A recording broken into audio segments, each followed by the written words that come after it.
In terms of how to prepare, how patients can prepare for appointments, I think it's really about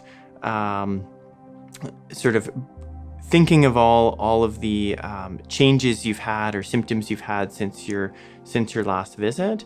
Really, when you're seeing your rheumatologist, what they're trying to sort of their thought process is the patient's rheumatoid arthritis well controlled? Are the symptoms they having related to the rheumatoid arthritis or something different? Because if it's that'll change how the treatment plan is adjusted.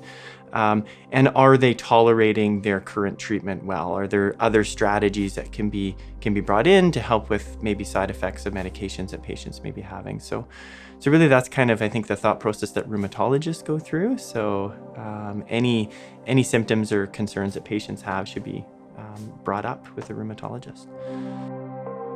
When I think of what information patients should bring to their rheumatologist, it's really anything about not just about what they think is their rheumatoid arthritis, but their symptoms, how it's impacting their life, also their medications, side effects they may be having from their medications.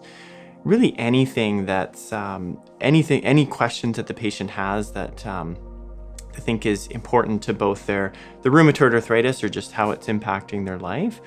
Really, all of those things are important to discuss with your rheumatologist. So I really,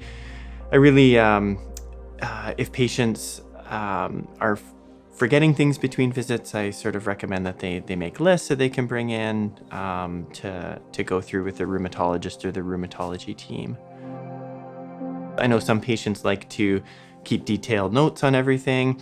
I don't really think that's necessary for most. I think patients really want, their disease to be as least intrusive on their life as possible. So for some patients, I think it's helpful to make lists and sort of track symptoms, but I don't think in general that's really necessary to be that. It's really, how if you look back since your last visit, how have things been? How many flares have you had? How long are the flares lasting? Are you overall sort of satisfied with your treatment? Is it, do you think like things are worse, better, or the same? So those kind of big picture things I think are really what the rheumatologists are looking for, and how those are tracked I think is really different between individual patients.